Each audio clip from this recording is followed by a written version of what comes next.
Hi and welcome to the Lambda Audiobooks channel. You are listening to the audiobook, The Dark Other by Stanley G. Weinbaum. This chapter is titled, 3 Psychiatrics of Genius. Beginning chapter. How do you charge? By the hour? Asked Pat, as Dr. Horker returned from the hall. The sound of her mother's departing footsteps pattered on the porch. Of course, young one, like a plumber. Then your rates per minute must be colossal. The only time you ever see mother is a moment or so between bridge games. I add on the time I waste with you, my dear. Such as now, waiting to look over that odd swain of yours. Didn't you say he'd be over this evening? Yes, but it's not worth your rates to have him psychoanalyzed. I can do as well myself. All right, Pat. I'll give you a sample analysis free, chuckled the doctor, distributing his bulk comfortably on the Davenport. I don't like free trials, she retorted. I sent for a beauty culture book once, on free trial. I was 12 years only, and returned it in 7 days, but I'm still getting sales letters in the mails. I must be on every sucker list in the country. So that's the secret of your charm. What is? You must have read the book, I mean. If you remember the title, I might try it myself. Think it'd help. Dr. Carl, laughed the girl, you don't need a book on beauty culture. You need one bridge. It's that atrocious game you play that's bothering mother. Indeed. I shouldn't be surprised if you were right. I suspected that. Save your surprise for when I'm wrong, Doc. You'll suffer much less from shock. Confident little brat. You react to get that knocked out of you someday, though I hope you never do. I can take it, grinned Pat. No doubt you can, but you're an adept at handing it out. Where's this chap of yours? He'll be along. No one's ever stood me up on a date yet. I can understand that, you imp. Is that the famous Nick? He queried as a car purred to a stop beyond the windows. No one else, said the girl, glancing out. The big thrill in person. She darted to the door. Horker turned casually to watch her as she opened it, surveying Nicholas Devine with professional nonchalance. He entered, tall, slender, with his thin sensitive features sharply outlined in the light of the hall. He cast a quick glance toward the doctor. The latter noted the curious amber-green eyes of the lad, set wide in the lean face, deep, speculative, the eyes of a dreamer. Evening, Nick, Pat was bubbling. The newcomer gave her a hasty smile, with another glance at the doctor. Don't mind, Dr. Carl, she continued. Aren't you going to kiss me? It irks the medico, and I never miss a chance. Nicholas flushed in embarrassment. He gestured hesitantly, then placed a hasty peck of a kiss on the girl's forehead. He reddened again at the doctor's rumble of young imp of Satan. Not very good, said Pat reflectively, obviously enjoying the situation. I've known you to do better.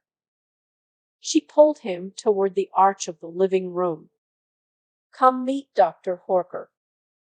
Dr. Carl, this is the aforesaid Nicholas Devine. Dr. Horker, repeated the lad, smiling diffidently. You're the psychiatrist and brain specialist, aren't you, sir? So my patients believe, grumbled the massive doctor, rising at the introduction and grasping the youth's hand.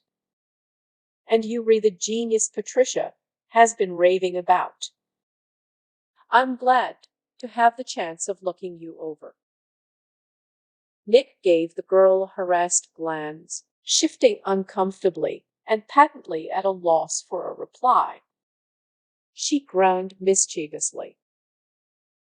Sit down, both of you, she suggested helpfully. She seized his hat from the reluctant hands of Nick, sailing it carelessly to a chair. So, boomed the doctor, lowering his great bulk again to the davenport. He eyed the youth sitting nervously before him. Divine, did you say? Yes, sir. I knew a divine once. Colleague of mine. A doctor. My father was a doctor. Dr. Stuart Devine. Yes, sir. He posed. Did you say you knew him, Dr. Hawker? Slightly, grumbled the other. Only slightly. I don't remember him at all. Of course, I was very young when he, and my mother too, died. You must have been. Patricia claims you right. I try. What sort of material? Why, any sort. Prose or poetry, what I feel like writing. Whatever inspires you, I suppose. Yes, sir. The lad flushed again. Ever have anything published? Yes, sir. In Nations Poetry. Never heard of it. It has a large circulation, said Nick apologetically. Humph. Well, that's something. Whom do you like? Whom do I like? The youth's tone was puzzled. What authors, writers? Oh. He cast another uncomfortable glance at Pat. Why, I like Baudelaire, and Poe, and Swinburne, and Villon, and Decadence, all of them, sniffed the doctor. What prose writers? Well, he hesitated. Poe again, and Sterne, and Rabelais. Rabelais. Corker's boomed. Well, your taste can't be as bad as I thought. Then, there's one we agree on, anyway. And I notice you name no moderns, which is another good point. I haven't read many moderns, sir. That's in your favor. Cut it. Put in Pat with assumed sharpness. You've taken enough whacks at my generation for one day. I'm glad to find one of your generation who agrees with me, chuckled the doctor. At least to the extent of not reading its works.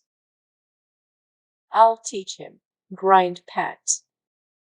I'll have him writing Vesliber and may even Deism in a week. Maybe it won't be much loss, grunted Horker. I haven't seen any of his work yet. We'll bring some around sooner or later. We will, won't we, Nick? Of course, if you want to. But he's going to say something modest, interrupted the girl. He's in the retiring mood now, but he's apt to change any moment and snap your surly head off. Humph. I'd like to see it. So'd I, retorted Pat. You've had it coming all day. Maybe I'll do it myself. You have, my dear, innumerable times. But I'm like the Hydra, except that I grow only one head to replace the one you snap off. He turned again to Nicholas. Do you work? Yes, sir. At my writing. I mean, how do you live? Why, said the youth, reddening again in embarrassment, my parents. Listen, said Pat. That's enough of Dr. Carl's cross-examination. You'd think he was a Victorian father who had just been approached for his daughter's hand. We haven't whispered any news of an engagement to you, have we, Doc? No, but I'm acting. Sure. In loco parentis. We know that. You re-incorrigible, Pat. I wash my hands of you. Run along, if you going out. You'll be telling me never to darken my own door again in the next breath. She stretched forth a diminutive foot at the extremity of a superlatively attractive ankle, caught Nick's hat on her toe, and kicked it expertly to his lap. Come on, Nick. There's a moon. There is not, objected the doctor huffily. It rises at 4, as you ought to know. You didn't see it last night, did you? I didn't notice, said the girl. Come on, Nick, and we'll watch it rise tonight. We'll check up on the doctor's astronomy, or is it chronology? You do, and I'll know it. I can hear you come home, you impet. Nice neighbor, observed Pat airily, as she stepped to the door. I'll bet you peek out of the window, too. She ignored the doctor's irritated rumble as she passed into the hall, where Nick, after a diffident murmur of farewell to Horker, followed. She caught up a light cape, which he draped about her shoulders. Nick, she said, suppose you run out to the car and wait. I think I've stepped too hard on Dr. Carl's corns, and I want to give him a little cheering up. Will you? Of course, Pat. She darted back into the living room, perching on the arm of the Davenport beside the doctor. Well, she said, running her hand through his grizzled hair. What's the verdict? Seems like a nice kid, grumbled Horker reluctantly. Nice enough, but introverted.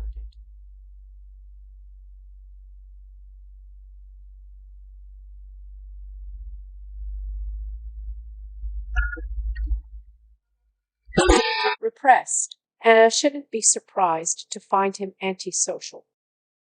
Doesn't adjust easily to his environment, takes refuge in a dream world of his own.